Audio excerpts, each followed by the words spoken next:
Hello, this is Martin Edmondson, the founder of Reflections and the creative director on Driver San Francisco. I'm going to give you a quick walkthrough, a special E3 build of the game here.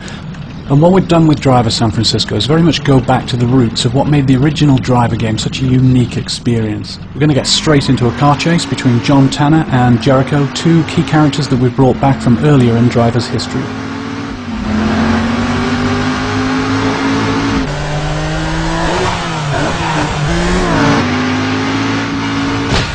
Other things we've brought back, this sort of classic back alley action, smashing through garbage and bursting back out onto the streets, all that's back.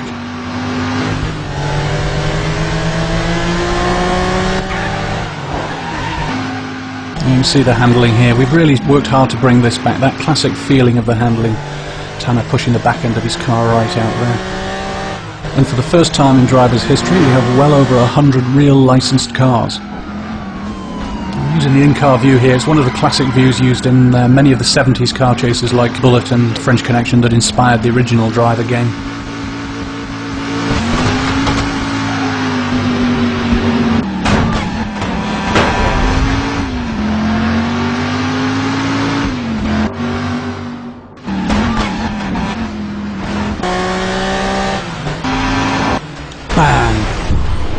Right, so that looks like the end of Tanner's chase.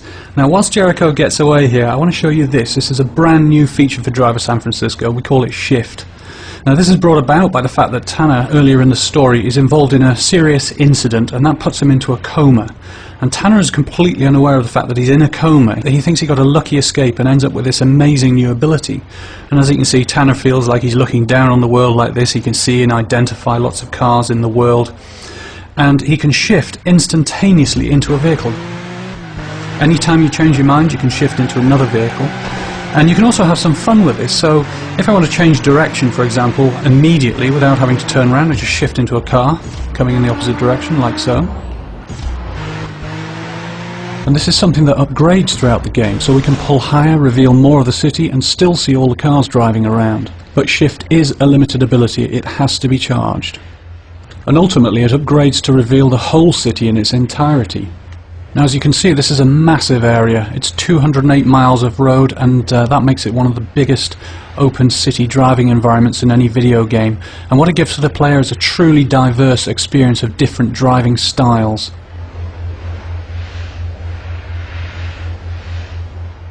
Let's look at how Shift can really transform the gameplay for the player.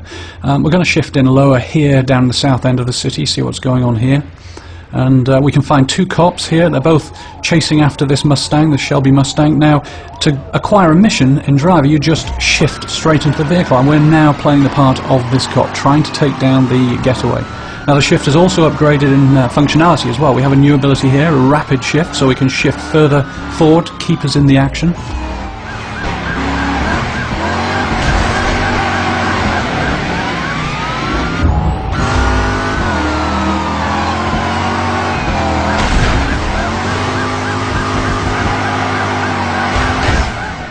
Overcooked it there. The other guy goes past, shifts, keeps us straight back up there, right behind the Mustang again. Now, when Shift really becomes interesting is when the player starts to treat the vehicles in the city as tools. So we're going to use Shift now to see if we can end this chase for good.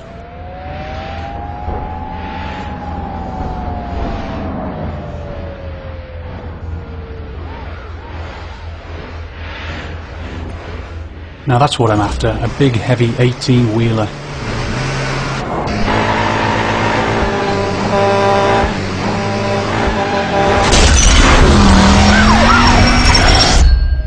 Well, thank you for watching, and I hope you enjoyed this very early preview of Driver San Francisco.